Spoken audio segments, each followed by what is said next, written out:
कह सकते हैं बिग बॉस के घर से एक और एविक्शन हुआ है और हमारे साथ मौजूद है वड़ा पाव गर्ल, जिनके वड़ा पाव के लिए हम तो शायद सोचे थे कि बिग बॉस में शायद दिखेगा, लेकिन रह गया वो तड़का। क्या कहेंगी, क्यों ऐसा हो गया और क्या वजह मानेंगी? जय श्री महाकाल। वड़ा पाव बनाना चाहती थी, लोगों को खिलाना चाहती थी, बट अनफॉर्चुनेटली नहीं हो पाया। बट लोगों को दिल्ली ज़रूर बुलाऊंगी वड़ा पाव खाने। अच्छा, हमने बहुत जाना था, बहुत चर्चाएं हुई थी कि जिस तरह का अंदाज आपका है, जिस तरह से आप लड़ जाती हैं चीज़ों को लेकर, क्या भूल चूक हो गई आपको लगता है? जो घर में वो अंदाज नहीं दिखा, बहुत शांत हो गई, क्या उसको मेंटेन करने के लिए ऐसा आपको लगा थोड़ा सा शांत हो जाना चाहिए? नहीं नहीं नहीं, ऐसी कोई बात नहीं है। मैंने कोई अपनी फेक पर्सनालिटी नहीं दिखाई है यहाँ पर। मेरा एक पहलू बाहर का एक वीडियो दिखाया गया है, मेरी पूरी लाइफ नहीं दिखाई गई है। मैंने पहले भी वीडियो में कहा है, कोई 10 मिनट भी अगर मेरे साथ बैठेगा तो वो अपनी थॉट चेंज करेगा। और मैं विनर हूँ इस शो की, क्योंकि चौथे दिन पौलमी ने मुझसे सॉरी बोला था, साई ने सॉरी बोला था, रणवीर जी ने सॉरी बोला था कि चंद्रिका मानना पड़ेगा भाई, तू लड़की है। तो मैं अपने लिए, अपनी फैमिली के लिए विन करके आई हूँ कि लोगों की मेंटेलिटी मैंने चेंज करी है कि सिर्फ चंद्रिका लड़ती नहीं है, अपना स्टैंड मैंने वहाँ भी रखा, बाहर भी रखा। प्यार भी है, नफरत भी है, गुस्सा भी है, केयर भी है, हर एक चीज़ है। कह सकते हैं बिग बॉस का घर ऐसा होता है जहाँ पे सब जाते हैं तो एक बार के लिए खो जाते हैं। तो आपको ऐसा फील हुआ था घर के अंदर, क्योंकि जिस तरह से आपका बिहेवियर ओवरऑल दिखा था, एक जो आपने जैसे कहा एक कुछ वीडियो में आप नहीं जान सकते किसी को, तो क्या इसी तरह का व्यक्तित्व है आपका या क्या कहेंगे आप? मेरा बहुत मतलब मेरे हस्बैंड जो मेरी फैमिली मेम्बर हैं या जो मुझे पर्सनली जानते हैं, उन्होंने मुझे बस एक ही चीज़ कहा कि बहुत इमोशनली लड़की है। बट गुस्सा तब आता है जब किसी अपने पे बात आ जाती है। अपने पे बात दीपक जी पे आई तब मैं बोली, रणवीर जी पे आई तब मैं बोली। मैं एक पार्शलिटी नहीं करती कि मेरा वाला गलत कर रहा है तो मैं उसको दबा दूंगी। नहीं भाई, तूने गलत किया तो गलत किया, सीधी सी बात है। ओके, कह सकती हूँ कि घर में आपकी बहुत अच्छी बनती थी शिवानी के साथ में, लेकिन उसकी बदतमीजियां भी काफ़ी देखी गई, जिसकी वजह से वीकेंड का वार पे बहुत पॉइंट आउट किया गया। आपने पर्सनली क्या उनके बारे में ऑब्जर्व किया और आप किस तरह से अभी देखती हैं पूरी चीज़ों को? अ, एक मजाक, एक हंसी मजाक एक एक लाइन तक सीमित होता है। लाइन अगर वो क्रॉस हो गई तो वो बदतमीजी हो रही है। जब अगर पर्सन कोई आपसे कह रहा है भाई मुझसे बात मत करो मत करो मत करो, शिवानी उसे पिन करती थी ताकि पॉइंट बने, लड़ाई हो, सारी चीज़ें। तभी मैंने उसका साथ थोड़ा सा ऐसा करा था कि नहीं भाई आप गलत हो, आप गलत रास्ते पे चल दिए हो। तो चंद्रिका ने कल भी इस सही का स्टैंड लिया था और आज भी वही है। अच्छा, एक टॉपिक ये बहुत ज़्यादा टॉपिक विषय बन गया था जब भी साई की जो फ्रेंड आई थी घर में और फिर बहुत बात हुई इसको लेकर। क्या आपका पॉइंट है, क्योंकि प्रेजेंट आप, हो सकता है कि वो अलग तरीके से दिखाया गया हो, लेकिन वो जो पॉइंट था मसाज वाला काफ़ी ज़्यादा हिट कर गया, लोगों को लगा कि ये किस तरह का बात हो रहा है घर के अंदर, तो क्या कहेंगे आप? देखिए, एक छोटी सी बात है, जैसे कि पिछले कुछ दिनों से बिग बॉस हाउस में लड़कियों को ऊपर से नीचे तक देखा जा रहा था, सारी चीज़ें थी। और किसी टास्क में मेरा हाथ शायद मोच हुआ था तो कंधे पे काफ़ी चोट आई, मोच आई थी, तो मेरा हिल भी नहीं पा रहा था कंधा।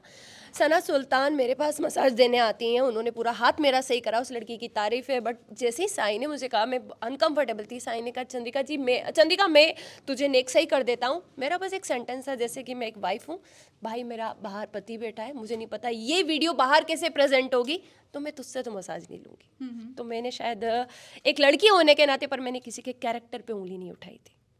मुझे नहीं पता बाहर कैसे प्रेजेंट हो रहा है जी। तो मैंने वहाँ पर वो चीज़ ध्यान में रखते हुए, क्योंकि मैं इतने कैमरों के बीच में थी, ये सारी चीज़ें, और मैं एक शादीशुदा लड़की हूँ, इतनी लड़कियाँ वहाँ पर है तो मैं उनसे ले लूँगी, प्रायोरिटी मेरी वो रहेंगी।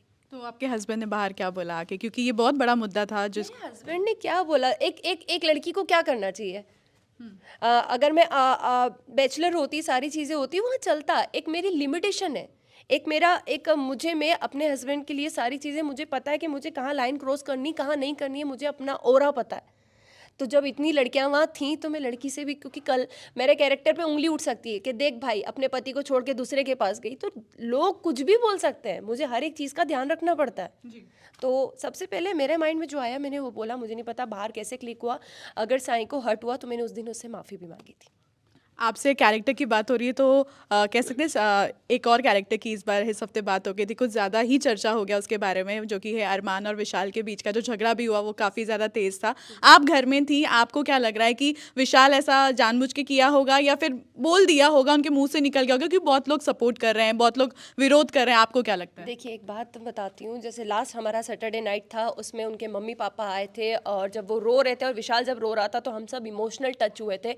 और कहीं ना कहीं मुझे लगा लगा था कि शायद सिर्फ एक पहलू दिखाया, इसने ऐसा नहीं करा, और मैंने उससे जाके माफ़ी मांगी देन। बट जब मैं बाहर आई हूँ और मैंने जब देखा है कि वो कैसे पूरा एक जज कर रहा है अपनी आंखों से, भैया तो भाग्यशाली हैं, समझ रहा है ना साढ़े, तो आप गलत हैं, आप बिल्कुल गलत हैं। आपको बिल्कुल नहीं हक कि आप किसी की पत्नी, किस माँ है वो, उसका पति साथ खड़ा है और आप उसे सीरियसली ऐसे बोल रहे हैं, और अगले दिन आप अपने आप को कवर करने के लिए बोल रहे हैं मेरा माँ जानता है, मेरा भगवान जानता है। मुझे नहीं लगता कि शायद आपने, ये लोगों ने ये वीडियो मिस किया होगा कि भैया तो भाग्यशाली हैं साढ़े। आपने लोगों ने देखा होगा उससे पहले दिन की वो खुसुर पुसुर, देन नेक्स्ट डे की ये वीडियो, तो गलत है विशाल। ओके, लास्ट सवाल सिर्फ यही है मुझे आपसे जानना है, अब क्या सोचा है आपने, क्योंकि काफ़ी ज़्यादा पॉपुलैरिटी की उम्मीद सभी को होती है, आपको भी हुई होगी घर से। अब क्या सोचा है, क्या करने वाली हैं, किस तरह से बाकी चीज़ें मैनेज करने वाली हैं, क्योंकि काफ़ी ज़्यादा कह सकते हैं लोगों का प्यार तो मिला ही है घर के अंदर। बहुत मिला है। सब मेन प्रॉब्लम यही हो रही थी कि भाई इसकी लड़ाई नहीं हो रही है किसी से, पंगा ही नहीं हो रहा है, तो प्यार मुझे बहुत मिला, बाहर की पब्लिक से मुझे बहुत प्यार मिला। बट एक ही चीज़ कहूँगी कि कल भी चंद्रिका डाउन टू अर्थ थी, आज भी डाउन टू अर्थ रहेगी। वही अपनी छोटी सी दुनिया, अपने पति, अपने बच्चे, अपनी माँ के साथ बहुत सुकून बढ़ी, और हाँ, सपने बहुत सारे पूरे करने वो ज़रूर करूँगी। मेरा सिर्फ एक सवाल ये था कि अनिल कपूर सर का जो था वो वीकेंड का वार आपको कैसा लगा, क्योंकि हमेशा सलमान को देखते हैं, इस बार अनिल कपूर थे, और ऐसा कहीं ना कहीं व्यूअर्स को लगा कि आप उनकी बात थोड़ा कम मानती हैं, क्योंकि वो आपको हाइजीन को लेकर भी टोक रहे थे और फिर बहुत सारी चीज़ें थी, क्या कहेंगे? नहीं, मुझे ऐसा नहीं लगा कि उन्होंने मुझे हाइजीन को लेके टोका है। तो कई बार अगर आपकी मम्मी रोटी बना रही है और ऐसे वैसे हाथ लग गया, तो शायद वहाँ पे भी आपको फिर एक वीडियो बना के कर देना चाहिए कि आज मेरी माँ ने ऐसे पसीना पोंछा। आज आपने जब देखा है कि 24 दिन मैंने उस घर में पूरा कंटिन्यू काम किया, तो मुझे नहीं लगता कि वहाँ पे ऐसा कुछ हुआ होगा। अनिल सर ने काफ़ी अच्छा होस्ट किया, सलमान सर को मिस किया, love you Salman sir. Okay, तो ये था इस हफ्ते का वीकेंड का वार। उम्मीद करते हैं अगले हफ्ते कुछ और हमें चटपटी बातें पता चलेंगी। मुंबई से स्नेहिल यादव के साथ, एबीपी न्यूज़ रिपोर्ट।